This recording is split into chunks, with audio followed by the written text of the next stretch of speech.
El Cajal Oro.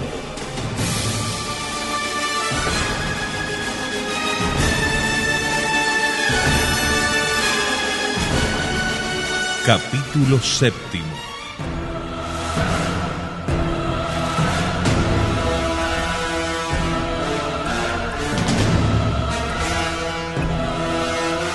Doña Luisa Lagos de Adalid, la dueña de casa, tenía 10 años menos que su marido.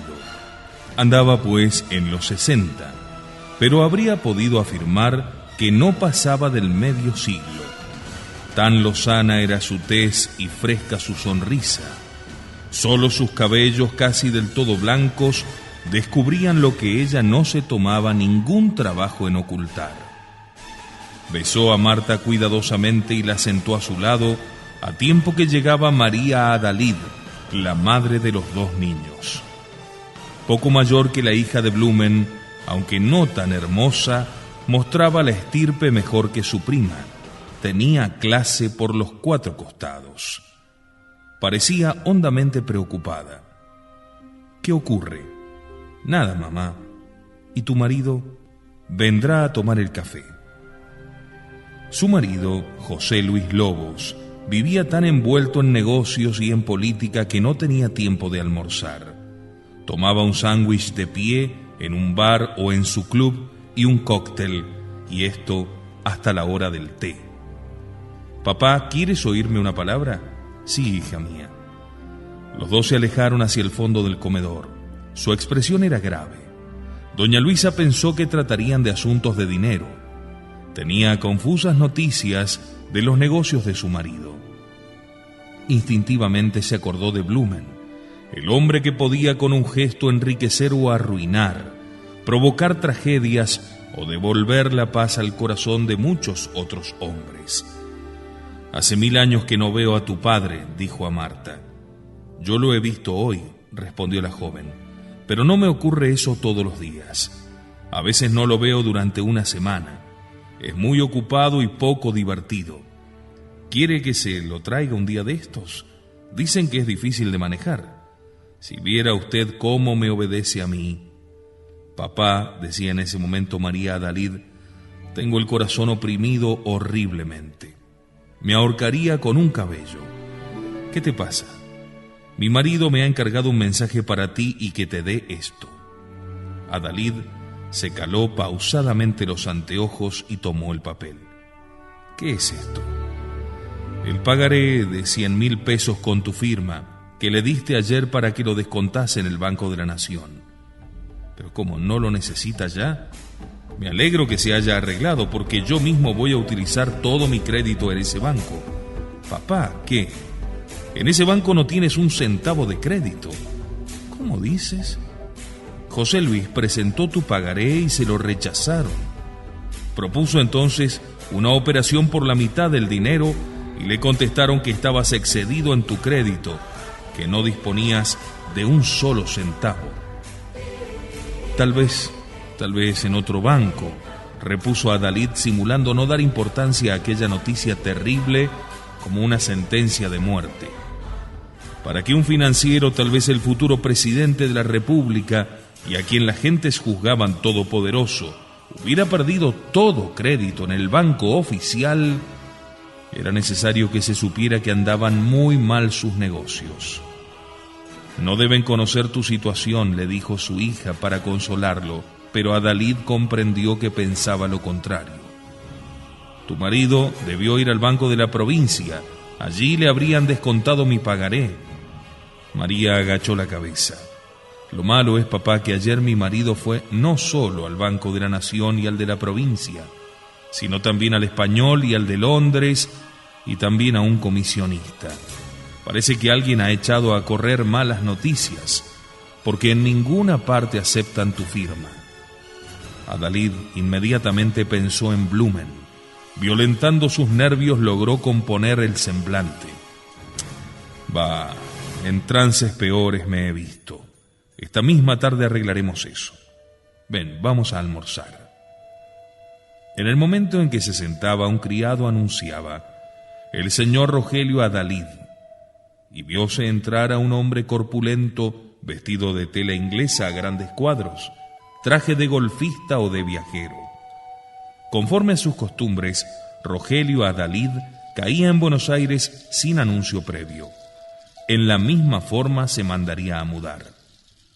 Abrazando a unos y a otros con voz resonante, el recién llegado explicaba: el Alcántara entró en el dique a las 10, pero me han tenido 3 horas en la aduana. ¡Qué patria la mía, eh! Empleados guarangos con tonada rabalera, policía chabacana y prepotente, calles sucias, barridas por un pampero que levanta papeles, polvo y polleritas. Bueno, ya estoy pensando en volverme, pero no debemos ser egoístas. De cuando en cuando hay que andar visitando a la parentela. Y a eso he venido, y mi primera aparición es en tu casa a la hora de almorzar. Es que tienes tan buenos vinos. Gracias por la visita, dijo la dueña de casa, cuyas manos no soltaba al cuñado. Y qué buena moza estás, María. Tu marido, tus hijos y tú, Marta Blumen. Casi no te he conocido. Solo por verte a ti ya valía la pena el viaje. Se sentó sin más ceremonia a la derecha de doña Luisa. El criado vino y le ofreció: ¿Jerez? Sí, claro. A ver la marca. Le mostraron la botella. Hombre, qué casualidad. Dejo el Alcántara buque y me ahogo en el Alcántara Jerez. Bebió un sorbito y juzgó así: very dry. No menos de 40 años en bodega. 5 guineas la botella en Londres. Y después, ¿qué tendremos? A ver el menú. Paltas salteñas, langosta de Chile, empanadas. Uy, mi pobre hígado. No importa. Tiene siempre aquel Chateau Yquem. Sí, claro. Y además, un Pape Clement 1924 que disolverá las empanadas mejor que el bicarbonato. ¡Bravo! Después vamos a hablar de negocios, ¿no? Fernando Adalid se esforzaba en ahuyentar las preocupaciones en que lo había sumergido la conversación con su hija. Rogelio llegaba en buena hora. Si él quería, podría salvarlo. Tenía sumas enormes depositadas en diversos bancos. Precisamente en el Banco de Sudamérica, 1 millón de pesos en cuenta corriente. Apareció también un último comensal, que entró humillado, bajando la cabeza. Sus ropas no eran de mal corte, pero sí harto raídas. El profesor de los chicos, pensó Marta, sin reconocer a Juan Adalid, su tío, a quien no veía desde años atrás. Rogelio no paró mientes en él hasta que doña Luisa le dijo: ¿Cómo es eso, Juan? ¿No has saludado a tu hermano Rogelio ni a tu sobrina Marta? Juan se levantó y se les aproximó como un sonámbulo. Sus ojos huidores ni siquiera se fijaron en los 2 parientes ricos que le hacían el honor de tenderle la mano. Rogelio se la dio con repugnancia. ¿Para qué lo hacían ir hasta la mesa? Probablemente le habría resultado más agradable comer con los criados o con los niños. Doña Luisa le explicó: no queremos que a la ruina de su fortuna se junte la de su inteligencia. Ha estado, pobrecito, a punto de volverse loco. Vivía como un atorrante, y Fernando lo obligó a instalarse aquí y a compartir nuestra mesa. Costó mucho la decisión, pero poco a poco va recobrando sus costumbres y haciéndose menos arisco. Vaya conquista. ¿Y el otro? Pedro se arruinó también, pero del naufragio salvó su voluntad y su dignidad. Tiene familia y vive con ella. ¿Y de qué vive? El jefe de sección en el Banco Sudamérica. ¿Qué sueldo? 500 pesos. Rogelio hizo una mueca despectiva. ¿Valía la pena heredar 10 millones para acabar en eso? Y bueno, los malos negocios. Di mejor la mala cabeza. Y pensar que hace 40 años, cuando yo vendí todas las propiedades que heredé y me fui a Londres a vivir, mi vida, todos dijeron mala cabeza, ¿no? Por más que esta conversación se mantuviera en voz baja, algo pescó el oído de Juan Adalid.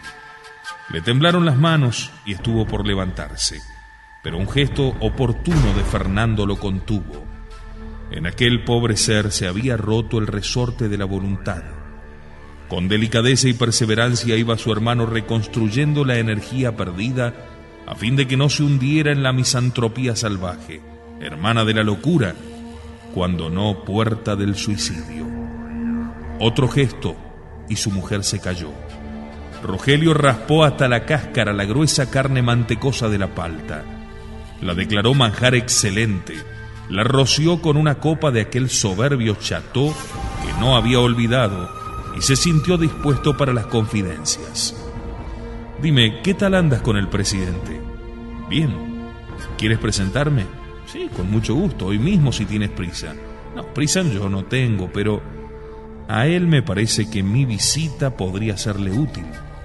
¿Vienes a ofrecer algún empréstito? El momento es oportuno. Vengo a ofrecerle algo mejor que eso. Me han dicho unos políticos, compañeros de viaje, que tiene dificultades con el ministro de Hacienda. Un buen ministro, dijo Adalid, pero no durará, porque los tiempos imponen una política que él no quiere seguir. Eso mismo, exactamente. Bueno, pues yo vengo a ofrecerle al presidente algo mejor que un empréstito. Le vengo a ofrecer un ministro de Hacienda que conseguirá en Londres todo lo que se le antoje pedir. La prosopopeya con la que el frívolo Rogelio pronunció estas palabras impresionó a Fernando. ¿Y se puede saber quién es ese candidato? Rogelio paseó una mirada importante alrededor de la mesa. Las damas hablaban entre sí. Juan, pobrecito, se entretenía con su plato. Pero María Adalid, a quien las cosas políticas sí interesaban, porque su marido andaba en ellas, prestó oído y recogió esta contestación de Rogelio en voz baja. ¿Y qué dirías si el candidato fuera yo? A Fernando Adalid le pareció tan necia la cuestión que al punto no halló cómo responder. Y Rogelio, sensible a todo lo que hería su vanidad, advirtió el medio segundo que duró el silencio de su hermano. ¿Lo dices en serio? ¿Que acaso no me crees capaz? Hombre, capacidad no te falta. Me parece que he dado pruebas de no ser un imbécil. ¿Crees tú que un hombre que no sabe administrar su propia fortuna sirve para administrar la ajena? La frente de Fernando Adalid se tiñó de sangre. De buena gana hubiera contestado con brío la alusión, pero aquella letra con su firma, que ningún banco descontaba, le quemaba la piel a través de la billetera. Necesitaba de su hermano para salir de este trance. Le convenía más bien entretenerlo en la extraña ilusión de su amor propio. Creo que eres tan capaz de dirigir los asuntos públicos como los privados, pero no pensaba que, alejado como estás del país, te dejases tentar por una posición política. Además, si se produjera la renuncia del ministro de Hacienda, el presidente tendría que reemplazarlo con un hombre del partido, para no perder terreno en las cámaras. Rogelio Adalid envolvió en la misma desdeñosa mirada la pobre figura de Juan y la del presidente del Banco de Sudamérica. Ya sé lo que eso quiere decir. Si hace 30 años, tú mismo, presidente de la República, hubieras tenido que elegir un ministro de Hacienda entre el laborioso Juan y el calavera Rogelio, habrías elegido a Juan. Y si hoy el actual presidente debiera elegir entre tú y yo, seguramente no me elegiría a mí, porque tú eres un financiero y yo soy un farrista. Pero habría que ver la cara de los banqueros de Londres si les pusieran delante para elegir un papel que llevara tu firma y otro con la mía. Silencio. Uno de esos embarazosos silencios que en un bodegón se cortaría tan solo por un disparo o una cachetada. Pero Rogelio pertenecía a esa especie harto común de botarates que sueltan sin maldad y por ligereza groserías descomunales. Su disculpa está en su inconsciencia, y entre matarlos o tomarlos a risa, la gente de verdadera educación siempre optó por reírse. Los buenos platos, los excelentes vinos, reforzados por un coñac Napoleón, que Rogelio declaró formidable, y un café como ni en Londres se bebía, y un cigarro como solo se fuma en Nueva York, dieron pie para cambiar de tema. Por cierto, El café lo tomaron paseándose con el pocillo en la mano en la biblioteca de Adalid, donde a media luz, bajo lámparas especiales, había cuadros soberbios.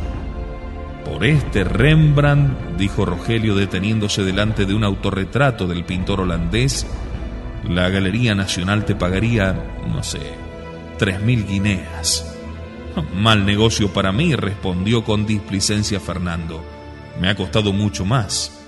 Y por ese Greco y aquel Goya y aquel otro Velázquez me han costado 100.000 pesos. Bueno, hoy te darían más. Ya ves como yo también acierto de vez en cuando. Bueno, puede ser que no sea un acierto gastarse... ¿Cuánto te cuesta tu biblioteca? Fernando paseó una opaca mirada por los anaqueles de caoba, donde se enfilaban 3.000 tomos de ediciones escogidas, de encuadernaciones firmadas por los más grandes artistas del siglo XIX. Muchas procedían de bibliotecas reales, desparramadas por las revoluciones, muchas ejecutadas especialmente para él por Rubán, por Raparlier, por Chambol-Duru, encuadernadores que hacían aguardar meses a un cliente, así este fuera un rey, y que exigían miles de francos por un libro. Bueno, no tanto, contestó. La verdad es que es una biblioteca así, con cuadros de maestros. Es un capricho costoso. ¿Qué vale? Dime, ¿500.000 de pesos? Hombre, bueno, creo que mucho más, calculo cerca de 1.000.000. ¿Y los que has perdido en intereses? ¿Y lo que significa para un hombre de negocios tener esa suma congelada? No, hombre, aunque te dieran 1.000.000, no te pagarían lo que te cuesta. Sí, tal vez tienes razón. Tal vez si hoy me ofrecieran la mitad, aunque es lo que más amo de cuanto poseo, lo vendería. Estamos todos los argentinos en una terrible encrucijada. O logramos vender la mitad de nuestras propiedades por la mitad de precio para salvar la otra mitad, o nos hundimos todos en una verdadera ruina que se parece mucho más a un deshonor. La respuesta que logró la amarga declaración fue un desabrido encogimiento de hombros y estas nuevas mordaces palabras: todos no. Yo, por ejemplo, nunca he estado mejor que ahora. Fernando Adalid posó sus ojos grises y leales en los de su hermano, y palideciendo se atrevió a decirle: ¿tienes mucho dinero líquido? El otro, con esa fruición de la gente satisfechas de sí misma, respondió: 5 millones en títulos del gobierno y otros 5 millones en dinero depositados en bancos. En el tuyo tengo 1 millón. Y no deja de preocuparme. ¿Cómo está tu banco? Fernando eludió la contestación. Eso sin contar tus inmuebles, casas y campos, ¿verdad? Naturalmente. Ojalá no los tuviera. Me he quedado con ellos por créditos hipotecarios y por la tercera parte de su valor. Pero ojalá no los tuviera. Te diré la verdad. Un alma caritativa, no sé quién, me mandó a Londres datos sobre la situación de los negocios argentinos y de ciertos bancos. Fernando pestañeó y pensó inmediatamente en Blumen. Y me he venido en el primer buque a vender todo, a liquidar todo, a poner mi fortuna en moneda extranjera, francos suizos o florines. Le tengo miedo al peso. Este país, hermano, se va al bombo. Si yo fuera el ministro de Hacienda, si fueras ministro de Hacienda, me imagino que no harías eso. ¿Por qué no? Y porque sería un mal ejemplo y un desastre sacar toda tu fortuna del país. Hombre, exclamó Rogelio con sincera sorpresa, ¿y a ti te parece mal que sintiendo que el buque se hunde trate yo de salvarme? Y aunque fuera ministro, ¿qué ganaría el país con que yo me fundiera a la par de todos los argentinos? Es preferible que a lo menos el que maneja las finanzas tenga una posición sólida para que no se sospeche de él. Sea como fuere, respondió Fernando, si se llega a saber que liquidas tus negocios argentinos para comprar moneda extranjera, el presidente no pensará en ti cuando se produzca la crisis del gabinete. Bueno, entonces renuncio a mi candidatura, exclamó Rogelio despreocupadamente, bebiendo un sorbo de coñac. Prefiero mi plata. No me has contestado. ¿Cómo está tu banco? No he visto el último balance. ¿Lo tienes por aquí? Fernando abrió una gaveta de su escritorio, sacó un folleto y lo entregó a su hermano. Este se puso los lentes y durante un buen rato se entregó al examen de la última memoria del Banco de Sudamérica. Fernando se paseaba nerviosamente con las manos a la espalda, mascando la punta de su habano. Todavía esa memoria no era tan mala porque sus cifras databan de 3 meses atrás. El último trimestre había sido realmente duro para todos los bancos argentinos. Quiebras de grandes clientes, aumentos de las cuentas incobrables, retiro de depósitos, disminución del dinero disponible en caja. Si a Rogelio se le ocurría examinar el último balance de 3 días atrás... Rogelio plegó el folleto, se lo metió en el bolsillo, se quitó los anteojos y dijo: la situación no es brillante, ¿no? Tienes una caja débil, no más de un 13% de tus depósitos. Sí, así es, pero tengo más de 200 millones de letras en cartera que podría redescontar en el Banco de la Nación si llegara a necesitarlo. Me imagino, porque tu folleto no aclara bien estas cosas, que ya has redescontado lo más que podías, y que esas letras son créditos congelados, es decir, incobrables. Fernando hizo un gesto negativo, pero no se animó a apoyarlo con una sola palabra, porque era verdad.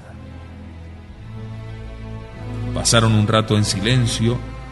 Rogelio volvió a ponerse los lentes y de nuevo examinó la memoria. En estos 3 meses, ¿tus balances han mejorado? Quiero ver el último. No lo tengo aquí. Bueno, en definitiva no es asunto mío, es cierto. Por mal que esté el Banco de Sudamérica, supongo que hoy tendrá por lo menos 1 millón de pesos en caja. Muchos más. Bueno, me alegro entonces, porque así no tropezaré con dificultades. Son las 2:30 de la tarde. Todavía tengo media hora. ¿Para qué? Voy a ir a retirar mi dinero. Lo voy a llevar al Banco Británico, el único banco serio que queda en el país. Fernando arrojó la punta de su habano, se sentó al lado de Rogelio y le dijo, poniéndole la mano sobre el hombro: no hagas eso. Tu dinero está perfectamente seguro en el Banco de Sudamérica. Aunque hay en caja mucho más que esa suma, el retirarnos de pronto 1 millón de pesos no dejaría de causarnos daño. Podría saberse, podrían sospechar. Fíjate bien, podrían decir que yo te aconsejé que lo retiraras porque temo que el banco vaya mal. Eso se prestaría a 1000 comentarios. Muchos creerían la especie. Ya sabes, la calumnia es un reguero de pólvora. No hagas eso, porque mi situación se volvería entonces delicada. ¿Qué quieres decir? ¿Que presentarías tu renuncia? Sí, tal vez. Si eso conviniese al banco, lo haría. Rogelio volvió a mirar el reloj. He perdido 5 minutos. Voy para allá, lo siento. Si no hubiera pensado en retirar mis pesos de tu banco, lo que me dices me habría decidido a hacerlo. Hoy todavía es tiempo, mañana tal vez sería tarde. Hasta mañana. Vendré a almorzar, ¿eh? Espérame con un pejerrey del Paraná, por favor. Fernando no se movió de su asiento hasta que el otro se fue. Tuvo intenciones de ordenar por teléfono al banco que no pagaran el cheque de Rogelio, pero se contuvo. Más bien iría al presidente de la República y le contaría el caso. En verdad era un asunto de gobierno. Ya no estaba en juego solamente la situación personal de un estanciero o de un financiero, ni siquiera la de un banco en particular. Era la fortuna de toda la nación que hacía peligrar el egoísmo de los que se aprestaban a llevar al extranjero los capitales líquidos, que son como la sangre de un país. Desgraciadamente, ninguna acción de gobierno sería capaz de cambiar la mentalidad de tipos como Rogelio, empecinados en creer que el mejor negocio en tiempos de crisis es retirar su plata de circulación y estar prontos a huir con ella, aunque su patria agonice por la carencia de numerario. A esos innobles personajes hay que atacarlos de otro modo. Hay que herirlos en aquella su religión del dinero contante y sonante, y demostrarles que la más necia de las ilusiones es la del valor inconmovible del oro. Hay que probarles que el oro también puede desvalorizarse en su escondite. El día en que a esa raza de capitalistas líquidos les entrara el pánico del oro, terminaría el despotismo de los usureros de alto bordo y la humanidad saldría de esta absurda crisis económica. ¿Qué vamos a hacer, papá? Sumergido en tales cavilaciones, no se había acordado de que para salvar a su yerno de la quiebra le había dado aquella letra de 100,000 pesos que ahora ningún banco descontaba. No se le ocurrió ninguna respuesta. De tal manera lo desconcertaba aquel suceso. Por primera vez, en medio siglo de operaciones comerciales, los bancos rechazaban la firma de Fernando Adalid. Consultó su reloj, vio que eran más de las 3 y, esforzando una sonrisa, contestó: «Dile a tu marido que duerma tranquilo. Mañana arreglaremos esto. Ha habido un error. Ya verás».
Se levantó con las piernas pesadas, fue como si hubiera bebido más de la cuenta, y se fue al Banco de Sudamérica, cerrado a esa hora para el público.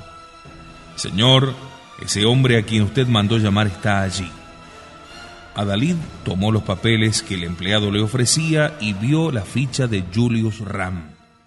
Lo había olvidado, pensó, y sin embargo, él nos salvará. En alta voz ordenó: «Que pase». A pesar del tiempo caluroso, Julius Ram llevaba el sobretodo puesto, porque no bien se alejaba de sus hornillos, se enfriaba su pobre sangre de sabio. Adalid volvió a ser el financiero que comprendía y resolvía con rapidez, buena memoria y juicio pronto. «Vamos a ver, profesor, ¿cómo era su asunto? Usted pidió una vez un préstamo de 10,000 pesos, ¿verdad?» «Sí, señor». «Se lo negamos, claro. Su manifestación de bienes era tan escasa, otros bancos también se lo habían negado». «Sí, señor, todos». «Bueno, quiere decir que si yo ahora le doy los 10,000 pesos, haré lo que ningún banco ha querido hacer, ¿no es así?» «Sí, señor, hará un milagro y una obra de bien todo junto». «¿En qué consistiría tal milagro?»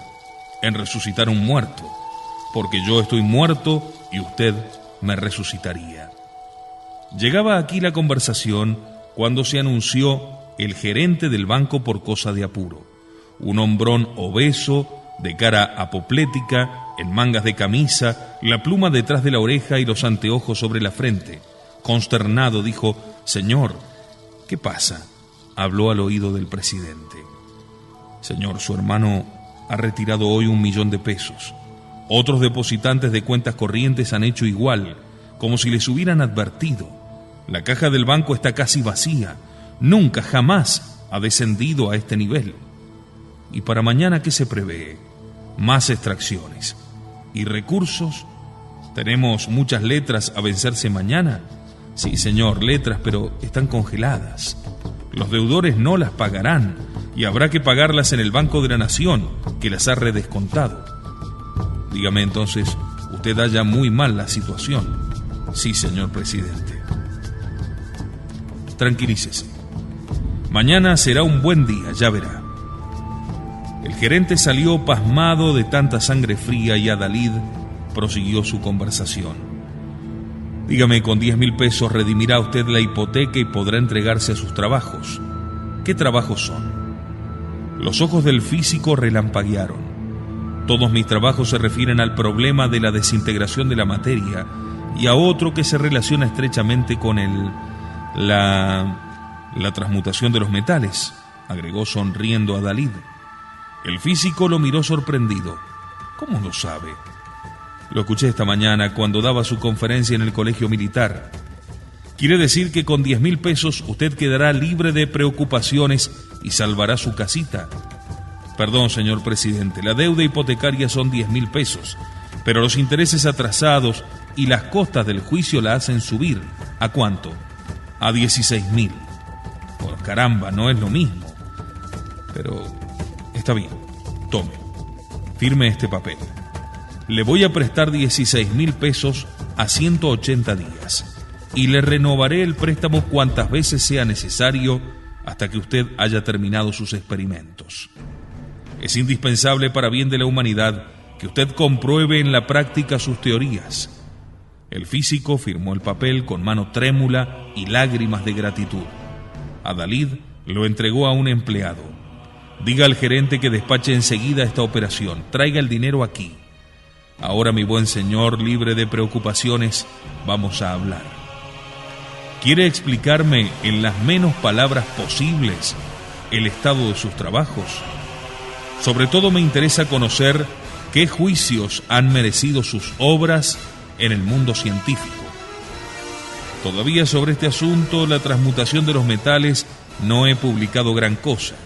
Mejor, me interesa saber de qué crédito goza usted entre los sabios extranjeros. Ya sabemos que en los bancos argentinos no es gran cosa el crédito que usted tiene. Señor, murmuró Julius Ram, ruborizándose y sacando del enorme bolsillo de su sobretodo una revista norteamericana. Justamente hoy me ha llegado esto. Me alegro de haberlo traído conmigo. Vea usted lo que dice. A ver, léamelo usted mismo. Y Julius Ram leyó en castellano lo que allí estaba escrito en inglés. El descubrimiento del radio ha dado base científica a las teorías de los alquimistas, que hasta ayer nada más eran considerados sueños y no delirios. Más allá del átomo existe un mundo maravilloso que los físicos antiguos no conocieron, pero que los alquimistas habían presentido. La sustancia de los llamados cuerpos simples está constituida por partículas mucho más pequeñas que el átomo químico. Estas partículas forman sistemas dotados de una gran estabilidad. Algún día se descubrirá la fuerza que pueda alterar ese equilibrio y formar con las mismas partículas otros sistemas. Esto significaría no solo la disociación de la materia, sino la transmutación de un cuerpo simple en oro, el sueño de los alquimistas. En los últimos 20 meses, los trabajos de Julius Ram en Buenos Aires han hecho avanzar a la ciencia práctica mucho más que en 200 años.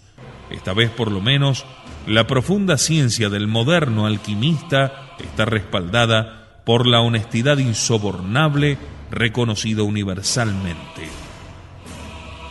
Cuando Julius Ram diga: he producido oro en mi laboratorio, habrá que creerle.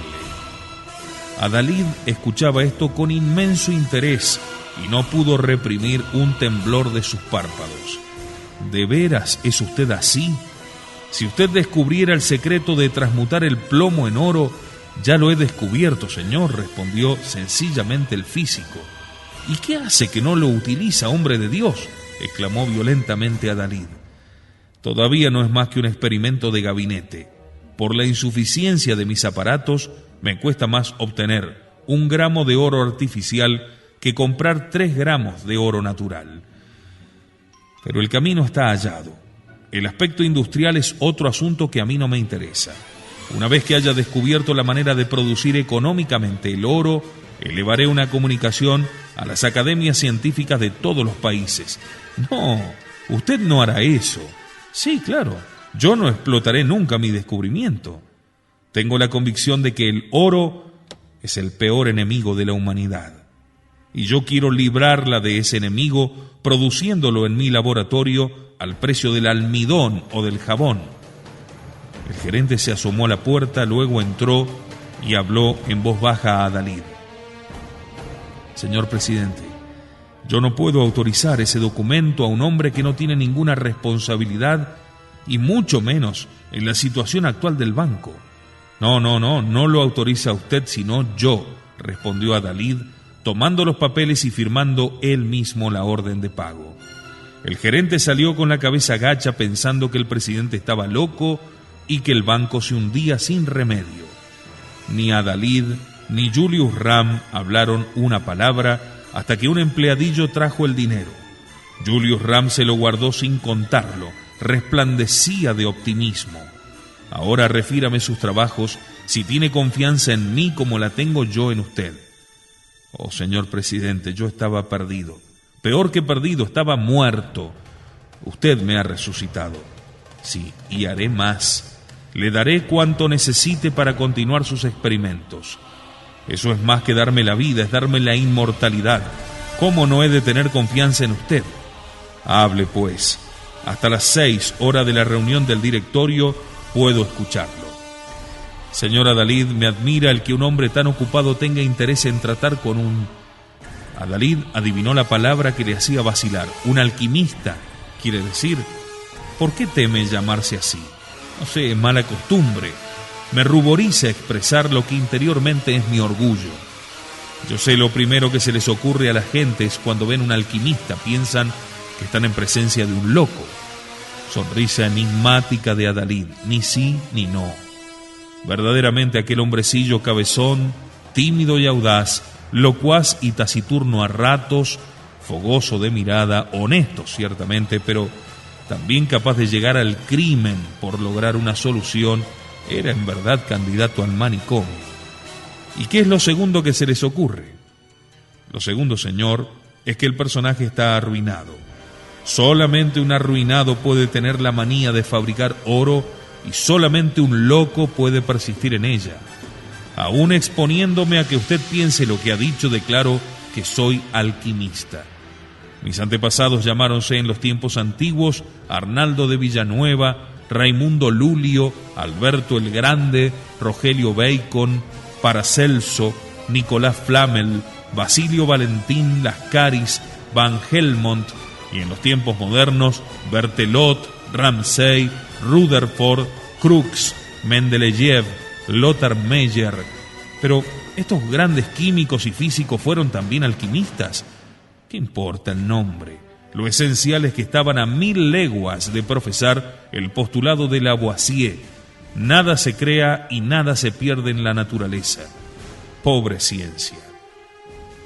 Durante 2000 años ha afirmado que existían cuerpos simples, oro o plata o hidrógeno, cuyos átomos seguían siendo oro, plata o hidrógeno hasta los últimos límites de su esencia. ¿Y que eso no es verdad? No es verdad. El átomo, elemento indivisible que a través de todas las transformaciones de la sustancia volvía a descubrirse en las retortas, conservando su individualidad y su masa, como para confirmar a los químicos de la balanza en su pobre ciencia de los cuerpos simples.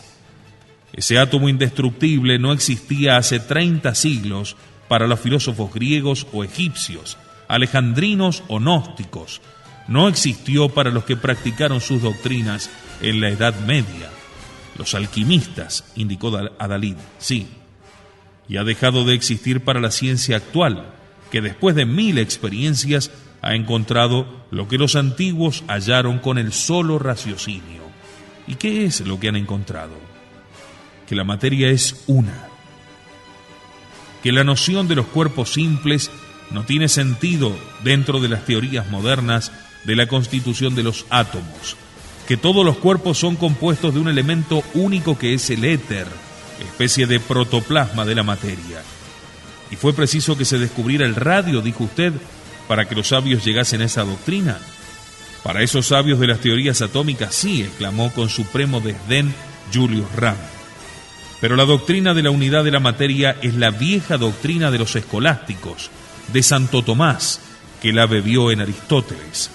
Los químicos del siglo XIX se resistían a aceptarla hasta que se produjo el milagro del radio, que dislocaba el fundamento de sus convicciones. A ver, explíqueme eso. Nunca me había detenido sobre estos asuntos. ¿Por qué dice el milagro del radio? Porque el radio y como él, todas las sustancias radioactivas, el uranio, el torio, el helio, bombardean el espacio con partículas que son verdaderas balas, dotadas de una velocidad enorme y cargadas de electricidad negativa.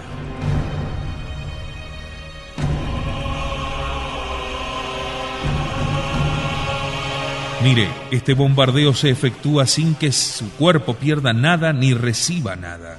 Es una lámpara que arde perpetuamente sin combustible, una rueda que se mueve eternamente sin motor.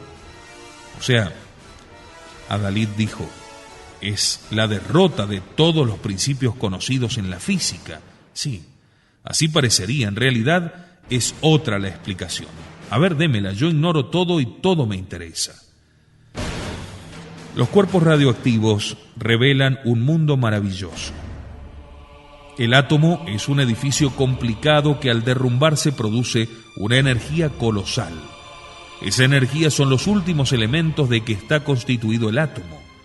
Pero usted dijo que ese bombardeo se efectúa sin una pérdida de sustancia. Es aparente. Nuestras balanzas no pueden todavía medirla, pero se ha podido calcular que para que un fragmento de radio perdiese 1 miligramo de peso, tendría que lanzar sus proyectiles durante 1.000 millones de años. Pero qué pequeñas deben ser esas balas. Sí, son pequeñas, pero su efecto es formidable.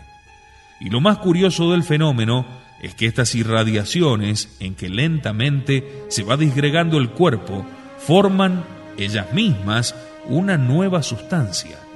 Así, las cenizas del radio, diríamos, son el helio, las del helio son el torio, las del torio el polonio, hasta que al final de la disgregación se encuentra el éter. ¿El éter? ¿Le sorprendería a usted que yo le preguntara qué es el éter? Sí, lo malo es que no sabría exponérselo. Fue por siglos una hipótesis para explicar muchos fenómenos, pero ahora es una realidad tan evidente como la misma materia. No ha sido posible aislarlo y muchas de sus propiedades continúan siendo misteriosas, mejor diré, contradictorias. O sea, en resumen, ¿del éter procede la sustancia de todas las cosas? Exactamente. No conocemos de qué manera y con qué fuerzas la naturaleza transforma el éter en hidrógeno, en helio, en oro. ¿En oro? Sí. Ya vamos llegando a nuestro asunto, respondió con una pálida sonrisa el profesor. Ignoramos cómo se construye, pero observando la descomposición de los cuerpos radioactivos, sorprendemos a la naturaleza en plena labor destructiva. Y hemos comprobado que los distintos cuerpos pueden transmutarse unos en otros y que unos están más cerca del término final que otros. A ver. Eso quiere decir que si supiéramos el camino y dispusiéramos de fuerza suficiente, ¿podríamos realizar entonces la transmutación? Claro, sabemos el camino y también disponemos de esas fuerzas, respondió orgullosamente Ram. ¿Y cuál es el camino? El inmortal Mendeleev, verdadero filósofo a la vez que químico, es decir, alquimista, lo descubrió con la luz de su genio. El parentesco de las sustancias lo indican los pesos atómicos de cada una de ellas. A ver, discúlpeme si le digo que no comprendo del todo. No me extraña, le dijo, pero va a comprenderme. En la naturaleza hay unos 7 árboles que hunden su raíz en el éter. Tomemos el árbol de los metales nobles, el platino, el oro, la plata, son frutos perfectos, maduros. Los metales innobles, el estaño, el cobre, el hierro, son frutos verdes. La naturaleza se ha detenido a medio camino, pero el hombre puede completar su obra, hacer madurar en su laboratorio a esos frutos verdes. y para que la tarea sea más breve, no intentar la maduración de los que están lejos, sino la de los más próximos. Ahora entiendo algo.